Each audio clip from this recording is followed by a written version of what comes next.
What's up, guys? How you doing? Welcome back to Football Digest Daily on an unusual episode on a Tuesday. Now, I was not gonna do anything today, but I didn't do anything yesterday either. So, yeah, something had to be done. So normally, of course, I do these Digest Dailies on Monday, Wednesdays, and Fridays. On Monday, I could not do it thanks to KPLC walikuwa wameamua kucheza kama wao, and so they derailed me a good one. So I could not do anything yesterday. I was kind of helpless. Not kind of, I was actually helpless. So I didn't do much. That's why we are here on a Tuesday. So much has happened this weekend, man. We've had a lot of Matchweek action happening. A lot of action, basically, not just in football. We've had Matchweek 31 happening. We've had Wrestlemania going on in 2 nights. Yeah, I'm a big fan of wrestling, so I kind of keep an eye and a close tab on what's going on over there. So it was interesting. Matchweek 31, of course. Was it drama locked? Not so much drama. Yeah, it never lacks drama in the Premier League. I mean, it never does. So, started off on a Friday when the Wolves were playing against Fulham. They won 1-0, courtesy of Traore, the only goal of the game. I think there was another goal that was chopped off for William Jose. So, yeah. Then on Saturday, the early kickoff. And man, again, it just goes to show how crazy these early kickoffs are. Leeds United were playing against Manchester City at Etihad Stadium, and guess what? Man City did not win. Now that is news right there. And I recall talking with Nicolette about this one on Friday, and she actually kind of called it correctly. Yeah, she said City might be shocked. City might be shocked by Leeds United. That's exactly what happened. They lost 2-1. Dallas, I think, is the one who scored a brace, if I'm not wrong. It's just one of those days where City are not clinical enough and their opponents were. And the opponents created good chances and they converted them. And just like that, City lost to Leeds United. You would say maybe were they a bit jaded because of the action that they played on Tuesday against Borussia where they had to dig deep? Maybe. Then again, it's Bielsa. You can never be too sure with that man, them, you know. So, yeah, City got a nil. A very unexpected nil. Then after that, we had Chelsea playing against Crystal Palace. The first time these guys have scored. They won 4-1 against Crystal Palace. The first time Chelsea has scored more than 3 goals, actually 3 goals and above in a game since Thomas Tuchel came over. They always scored 2 goals, 2-0, 2-1, 0-0. They have never scored 3 goals. So they did that and they scored 4-1 against Crystal Palace. Christian Pulisic with a brace. Havertz played well. He also got a goal. Mason Mount with an assist. And I think Zuma scored the other goal for Chelsea. Yeah, so they won 4-1. Of course, it just shows how crazy and tight the top 4 fight is gonna be, man. Hey, they're not giving up quite easily. Before that, we had Liverpool taking on Aston Villa at Anfield, and they won for the first time this season. This year, they won at home for the first time in the Premier League. They have not won at home since, I think, December last year, so it was a big win for them. They had to dig deep also. They had to dig deep. Of course, Aston Villa, they are a very organized side. They are very resolute. So getting a win against them, you're going to have to dig deep. No lie about that. Then on Sunday, we had... the early kickoff for Sunday was, which team was this? Burnley taking on Newcastle. Newcastle, who are seeming like they're getting drawn day by day. They're getting drawn into the relegation battle, but day by day, they're also showing that they're not yet ready to go down. They made a comeback against Burnley. I recall them making a comeback against Spurs last weekend. They drew 2-2. On Sunday, they made a comeback against Burnley and they scored 2 goals and came from 1-0 down to 2-1. St. Maximin with a heck of a goal. He was actually voted the man of the match. And he got the winning goal for Newcastle, and they won the game 2-1. And of course, they're still building a gap between them and Fulham. And I think they also have a game in hand over Fulham. So yeah, they might just not get drawn into that fight at all. So they're doing quite well. After that, we had a big game between West Ham and Leicester, a game which was bound to be interesting. I mean, we've seen how West Ham are doing. You know this one was going to be tight. This one was going to be tight. And they won the game against Leicester 3-2. Of course, kind of seemed like Leicester were coming back into it, but not really enough. Lingard again. Lingardinho. Man, them can't stop scoring. I don't know what the hell this guy is eating. And this is going to be very good business, and this is going to be very good news for Man United because they now have a reason to cash in on him and get some money. You know, kitambo angeuza Lingard, angepata share. Now they can sell him and they can expect to get some chums. So, good business for them all along. And this one, where does it leave West Ham United, if I'm not wrong? I think they are now 3rd. I should have checked the table standings by the way. I think West Ham are now 3rd. They could be 3rd. Joel Lukomiachon, I think 1 point. Now, how many 4 points? Lukomiachon, how many points? 51.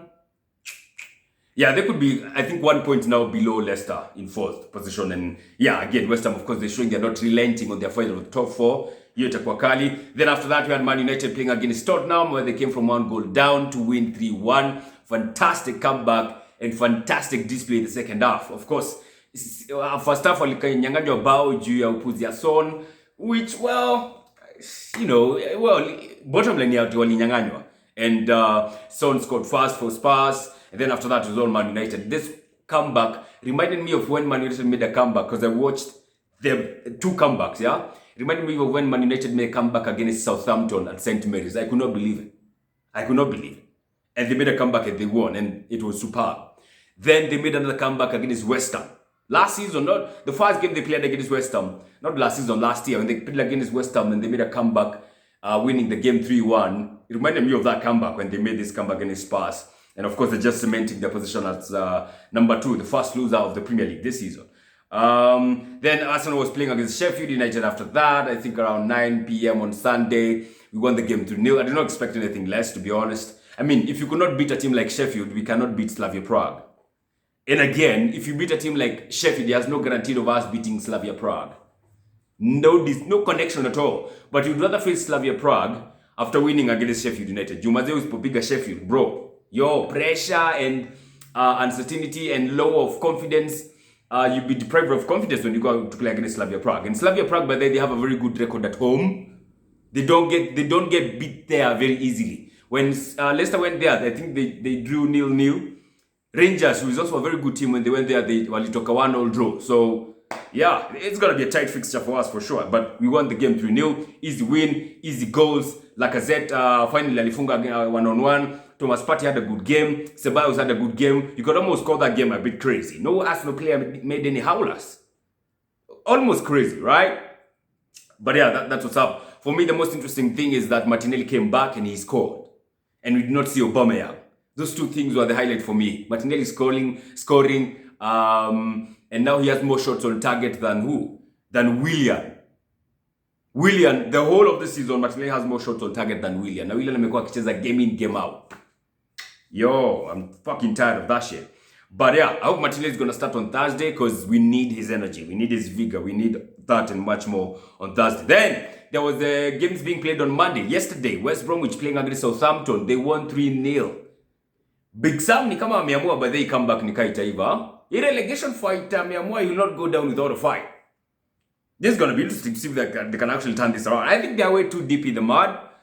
But it'll be interesting to see how they end the season. It'll be interesting to see how they conclude the season. Speaking of where they might be going, that is the championship.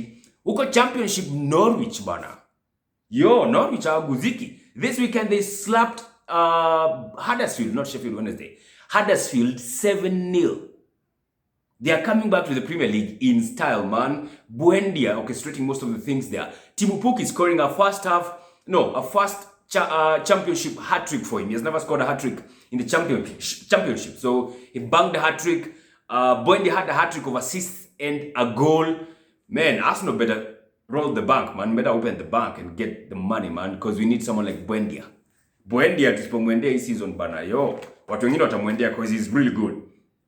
So yeah, Norwich are definitely coming back to the Premiership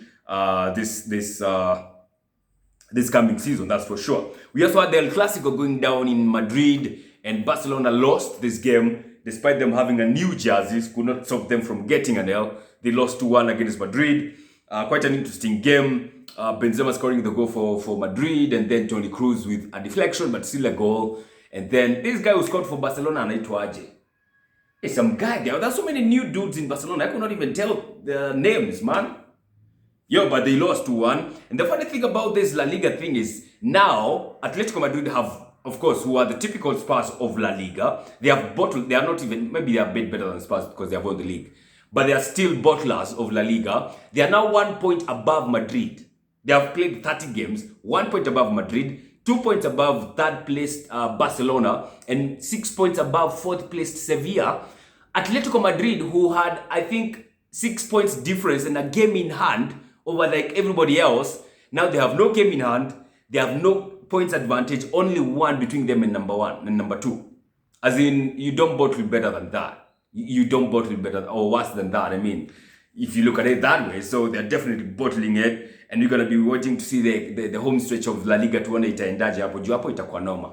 Hapo itakuwa noma. It'll be interesting, to be honest. Yeah, today we have Champions League going down. We have, of course, the second legs kicking off today, and tomorrow we have today Bayern versus PSG.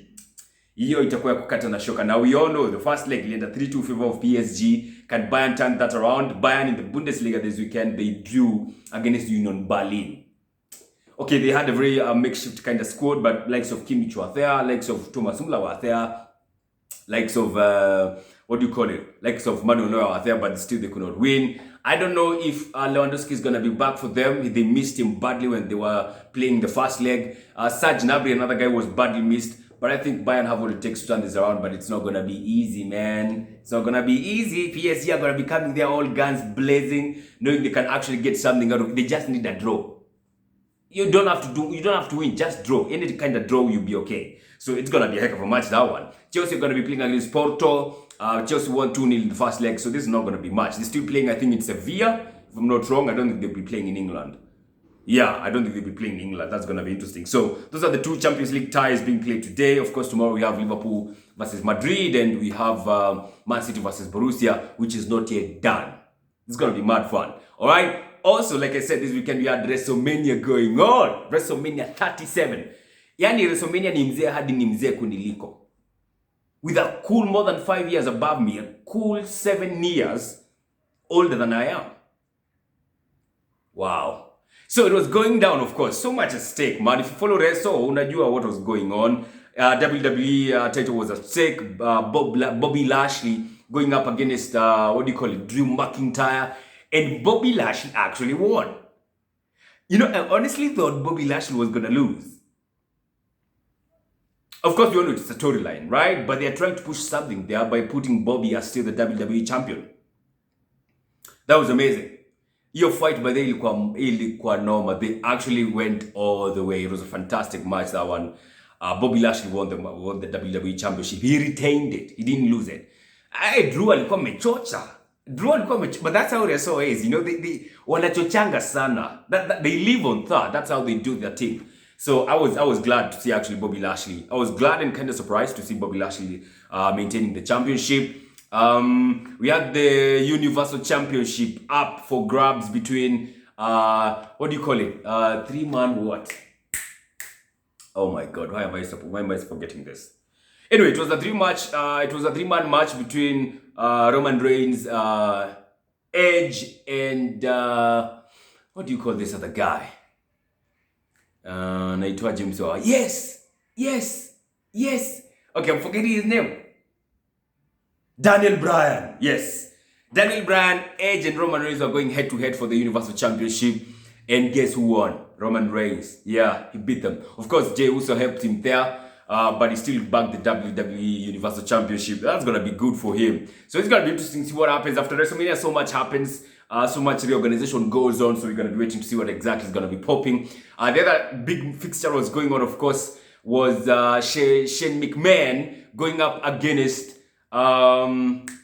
this big dude. That's you can in some majina yao bana. But yo, Shane McMahon could not do anything against what was his name again?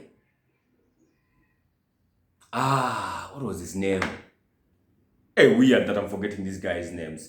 But that's what it is. So the two big titles were retained by their champions. And so we're going to be waiting to see what's going to be happening in the next couple of weeks, building up to the next pay-per-view. Of course, WrestleMania, this one was different because we had fans coming back. Unlike the other ones for the last year where there were no fans. And Mseka Drew McIntyre last time alishinda championship without a fan. So I was thinking like maybe wameamua round hii, mafans warudi ndio Drew McIntyre bebe kitu vizuri venye inafaa.